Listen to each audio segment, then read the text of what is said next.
But let me just tell y'all a little why I decided to take CS. Hey you guys, and welcome back to my channel. If you're new here, my name is Naja and I make college or lifestyle related content. And if this is the first video you're watching from me, you can go ahead and check out some of my other videos. I upload every Monday and Friday and sometimes more than that. And I just make a bunch of college related, Stanford related advice videos, lifestyle, beauty, everything. So go ahead and check out my channel and subscribe if you haven't already. But welcome to today's video. It's going to be all about my spring quarter classes at Stanford University, even though we are online. As you may or may not know, I've made videos in the past about my fall quarter classes, my winter quarter classes, and so I thought it was only right to finish off the year and tell you guys what classes I was taking my spring quarter as a Stanford freshman who is interested in studying psychology but continuing to explore and like fulfill major requirements and stuff, just to help you guys get an idea of what the classes are like at Stanford and what's really offered and available to you guys. So today's video I'm just going to be talking about the classes that I take, how I feel about them, like if I was pressured to take some of these classes, and y'all will just get a little bit of information on that. Make sure to like, comment, and subscribe, and follow me on Instagram if you have any questions. But let's just get right into this video. So I'm going to start off by saying that all classes at Stanford this quarter are online and they are satisfactory no credit, meaning we do not get A's, B's, C's. We're getting either satisfactory or you don't get credit for the class. And by satisfactory I mean you get greater than a 70 on like the grades and stuff in the class. And we also don't have final exams or a final exam period, so that's just some quick disclaimers. They did that because of the coronavirus situation and how barely any of the students are on campus, and they were just trying to be very fair for all of the students, and it was like a big deal for some things. I like the new grading scale personally, but I know a lot of people have problems with it. They want a chance to earn the A, they want a chance to earn the A plus, or they want everybody to get an A, or just a bunch of different options. But I honestly like it this way. I think it's the most fair option, and it is like ideal option for us now because everybody's so spread out and you don't know people's situations. And I also like that we're not gonna have to worry about grades as much. We're just gonna have to try to learn in this like weird situation, basically prioritizing learning and telling us not to worry about grades as much. Just make sure you get above that C threshold to get a satisfactory for the class. And on our transcript they will mark like special circumstances for this quarter, and I'm sure everybody knows we'll have gone through a pandemic. I'm not really sure how it affects GPA, but that's just what it is for now. I think they made the good decision to change the grading scale. So this quarter I am taking 14 online units, and some people suggested that we take more units and stack up, and they also suggested that we take harder classes because of the darn grading scale. And I only listened to one of these things because honestly I know online school takes a lot of discipline, and I just try to stick to around 15 units anyway. So I'm just going to take my 14 units. The classes that I have are going to be pretty hard to me personally, so I already know that I need to just focus on these 3 classes and make sure to get the best out of my experience and learn as much as I can without having to worry about 5 different sets of classes at like 20 units and then still have to worry about YouTube and all this other stuff. So I just made that decision that I felt was best for me. So I did try to take like harder level classes. So here we go. Let me just start by telling you which ones I'm taking. So I'm taking Psych 10, which is statistics, CS 106A, which is basically intro computer science, and Psych 70/Soc 2, which is introduction to social psychology. So now I'm going to go in depth about each of these and tell you why I decided to take them. So the first class I decided to take was Introduction to Statistical Methods, which is a psych major requirement, and it's one of the 2 like required classes aside from Psych 1. You have to take Psych 10, Intro to Statistical Methods. I decided to get that out of the way this quarter early so I wouldn't have to worry about it in the future quarters, and I figured now would be the perfect time because we're getting satisfactory no credit. So if I don't do as well as I wanted to, it won't hurt my GPA. It's just kind of less stressful for me to be able to try to learn the content and not have to worry about a good grade. So I decided to take this class now. It'll still fulfill major requirements even though we're not getting a grade. They waived like that requirement for this quarter. So basically the way Stanford works is that you can take classes for credit, no credit, or for a grade, and if you don't take it for a grade it won't count towards your major. But this quarter of course everything is different, so they're saying that all classes are satisfactory no credit, and most departments will accept this class as a class that goes towards your major requirements, and psychology department is one of those. I don't know about all the other departments, but there's like a running list of departments that will accept this towards your major requirements. It just makes sense for me to do it now. And this is the only math class that I'm gonna have to take my whole 4 years at Stanford if I want.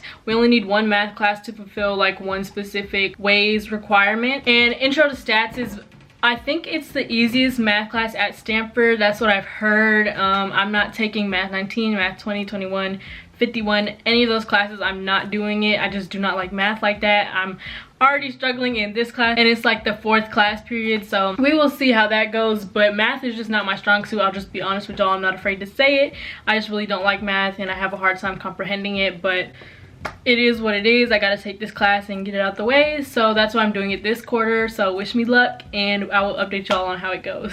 And I'll tell you guys like my schedule after I talk about each of the classes. So the next class that I'm taking is CS 106A, and this is titled Programming Methodology, and it is the infamous Introduction to Computer Science class at Stanford University. And if you haven't heard already, they are offering the first half of it online for free to anybody with internet access. I'll leave that link in the description below, but if you are interested in learning a little bit of computer science before your time in college or taking a computer science class, whatever, you can go ahead and click that link and you learn the first half, so we'll be learning the stuff at the same time. But let me just tell y'all a little why I decided to take CS. So no, I did not get pressured into taking CS by everybody like trying to convince me to take CS.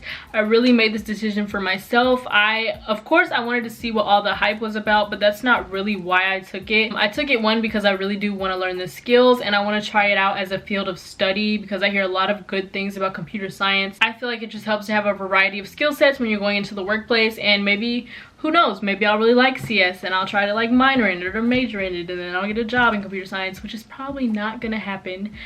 I know that, but I'm just trying it out. I just want to explore and see what it's all about. I did not get pressured, like I just said. Like, people like recommend it, but it's not like, oh, you should take this. It's not like a huge like overbearing feeling of everybody should take computer science rules Stanford. It's not really like that in my experience. I just wanted to take it, like as simple as that. I just wanted to take it, and I thought now would be the perfect time to try it out because we don't have to get grades and you're really just learning it to learn it. And so I just thought now is the perfect time. So we've been learning it online, and the professors are really enthusiastic about it, and I'm just having a good time so far. We've only had 2 classes, but I'm enjoying it, and I know it's going to get really hard and I'm probably going to struggle a little bit, but I know I have resources if I need help. I'm just excited about it, honestly. I'm not excited about math, but I am excited about CS. And that leads me to my next class and my 3rd and final class, which is Introduction to Social Psychology, Psych 70/Soc 2. This also fulfills a psychology major requirement. It's not one of the required classes. Like, you don't have to take this class to major in psychology, but it's one of the options. So I'm taking it under the name Soc 2, which is like sociology, because the Psych 70 class was full, but it'll still go towards that major requirement. And this class is pretty cool. They don't do live lectures. They do pre-recorded lectures that they post on Canvas. I just wanted to take this because in Psych 1, we talked a lot about like social psychology and personality and why people do what they do.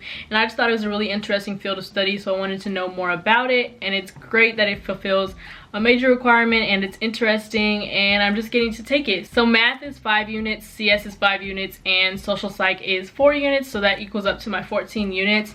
I tried to look for another class to give me to like 16 or 17, but I really didn't find any that were like striking me as super interesting, and the ones that did strike me as interesting were like either really late or really early, or like conflicted with my other classes, so it was just a struggle. So I was like, let me just keep it to 14.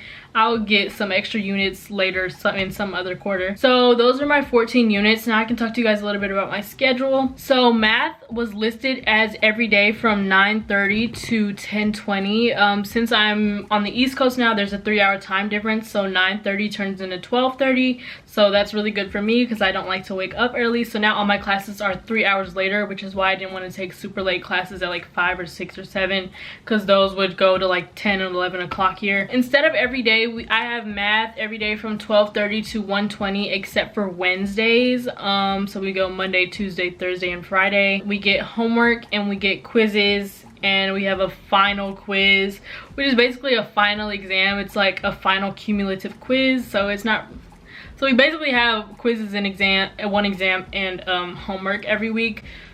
It is what it is. I'm just gonna have to get through it. So Monday, Wednesdays, and Fridays I have the CS lecture from 4:30 to 5:20, and there are so many people in that class. There are like 600 people who logged on to the lectures. For that, we just have assignments every couple weeks. Like I think we have like 7 or 8 total assignments that we get graded from, and that's pretty much it. And lastly, I have Intro to Social Psychology from 1:30 to 2:50 on Tuesdays and Thursdays, but like I said, the lectures are pre-recorded and uploaded to Canvas, so I can watch it at any time. I have been trying to watch it at the like scheduled time, but they have not been posting the lectures on time, so I'm just gonna watch it later. Like I could be in class right now because it's 1:57, but I'm filming this video, so I'm just gonna watch that later when they post the lecture and it like actually processes. And all of the lectures for all of my classes are recorded and posted afterwards to make it available to people who can't attend Zoom lectures or who are on like different time zones and stuff. So I thought that was very fair, and I'm glad that my professors are doing it that way, just to make sure everybody has equal access to the Zoom lectures.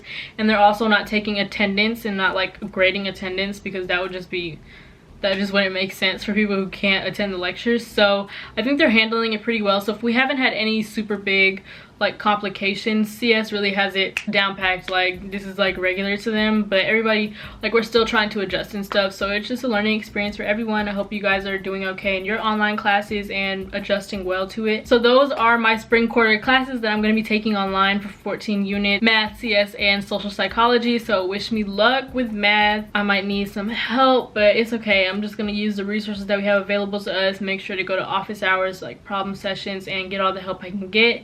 And for CS, I'll do the same thing. And for social psych, I'll continue to write those essays and just learn as much as possible. So thank you guys so much for watching. Make sure to like, comment, and subscribe, and follow me on Instagram if you have any questions. See you on Monday.